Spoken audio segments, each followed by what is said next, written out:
is already drama in Cleveland for Freddie Kitchens. He was called out Saturday on CBS Radio by former offensive line coach Bob Wiley. Wiley said Kitchens' relationship with Baker Mayfield factored into him getting the head coaching job. He added that another factor is Kitchens will be less combative with GM John Dorsey than last year's interim head coach Greg Williams.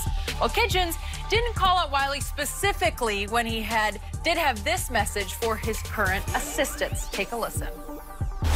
The days of inside information and the days of unnamed sources and stuff like that have ended. So you're not going to get any information like that ever. Anybody. And if I ever see it, they're fired immediately. That's the way we're running this organization. And I can take it. John Dorsey can take it. We won't crack, I promise you. All right. Shannon, will Freddie be a plus or minus this season for Cleveland? Freddie K getting on my nerves, Skip. Already? Really? He getting on my nerves, Skip. Too soon. Skip, I get it. You're the head coach, but you don't have to make a stop. Skip. Freddie, you're not breaking news. Those are consequences. Anybody that... Tell me the job, Skip. You can leak confidential or pertinent information and keep your job. Where can you do that at? Nowhere. Yeah, I hope Unless not. you don't get caught. Exactly. Yeah. Risky. So there's a reason why the Jay Glazers and the Adam Schefters exist, Skip. They don't make this stuff up. Freddie, do you actually think they talk to coaches? They talk to owners. They talk to your bosses. You're going to get fired. What have you ever said, Coach Belichick ever said, somebody leak information, you're going to get fired? Everybody understands the consequences that comes along with that, Skip.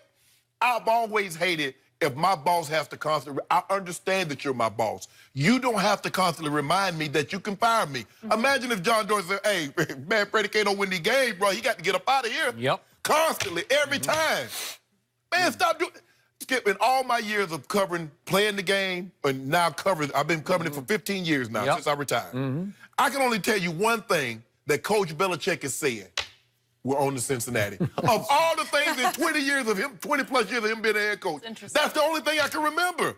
But it seems like Freddie wants to make news in headlines every single day. I'm going to fire if you leak information. You should, but that's understood. Also, Green Bay, if you leak information, you're going to be able to keep your job. Or in Tampa Bay, or Atlanta, or any other team. Where is that going to be acceptable at? Just like in any other job, if you leak information and they catch you, you getting up out of there. Hey, come on, Freddie. I'm with you to this point. It's starting to feel like Freddie Kitchens is in over his head. And that's what Bob Wiley is saying. He is way in over his head because Bob Wiley is saying he didn't even really coach the quarterback last year, that Kenny Zampese coached the quarterback. Right. Kenny Zampese's now on the Florida staff because they all got fired, including Bob Wiley. What was fascinating to me is USA Today ranked the all-time top 11 moments in Hard Knocks. You were number 3 on that list. We should have been number 1. Yeah, when you got impersonated by a rookie, right? Tim Johnson, yeah. And you and Ray Lewis also got impersonated. We did. But number 1 on the list was Bob Wiley from last year's Hard Knocks when he went on his soliloquy about how overrated stretching is, and we didn't stretch during World War II. We did side straddle hops and push-ups to get ready to win that war, right? Very funny. It was funny, and it was memorable. More memorable to me was a Hugh Jackson scene that ranked somewhere in the middle of the list, in which Freddie Kitchens challenges him openly in a coach's meeting during camp last year about, hey, Coach, why don't we dress the guys who are injured? Why don't we at least make them come to practice and dress, right?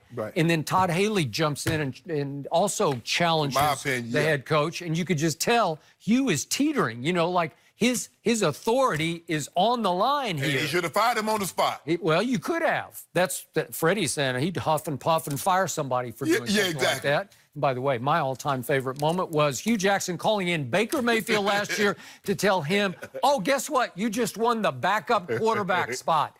Really? You're the first pick in the draft and you won backup quarterback. Again, Hugh on the show here said, well, I regret that one. But Baker Mayfield's now on the verge of being a top 10 in consideration quarterback, right? But Freddie, like he's breaking news, Skip. Okay. everybody knows who Martha Stewart is. Skip, what happens if you get information that's leaked inside and you shouldn't know about? What happens? They send you to jail, right? It's called insider trading. So Freddie's breaking news like, man, if somebody leaks something, but what if John Dorsey leaks that information? Because it's not beyond the realm of possibility that general managers leak information. What if it's Jimmy and Dee Haslam who actually own the Browns?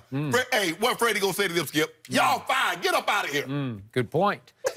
Freddie, come on, Freddie. Do you believe Bob Wiley is right when he says he only got the job because Baker likes him? Yeah, probably. So. Probably. Okay. And will Baker like him in October, November? I don't know. I'm not sure. That remains to be seen. Bob Wiley is also saying that Greg Williams would have been way too strong a candidate because he would stand up to John Dorsey and make his life hard the way Andy Reid did back in Kansas City when he would challenge John Dorsey. And John Dorsey lost that battle. Okay. Andy Reid won that battle, and John Dorsey is no longer in. Okay, so are we saying that Freddie Kitchens, when it comes to John Dorsey and Baker, just tells them what they want to hear? He's just a little bit of a pushover? Yeah. Okay. I can see that. But, Skip, it's not, look, most coaches, look, the quarterback and the head coach relationship, especially the play caller, it needs to be amenable. I mean, you saw what happened to Big Ben. Todd Haley rubbed him the wrong way, and he had to get up out of town. Todd Haley rubbed Terrell Owens the wrong way. Yes. He rubbed Anquan Boldin the wrong way. He did. That's a good one. Yeah. So you see this, Skip, you have to, especially with that position, Skip, because, you know, sometimes you can have a contentious relationship with a different position. But it can never be with the quarterback. And I guess, you know, but Greg he's tough now. He's not easy. We had some amazing storylines on last season of Hard Knocks with the Browns, but this year, tonight, we've got the Raiders to look forward to, and it could be interesting. What to expect, we'll discuss next.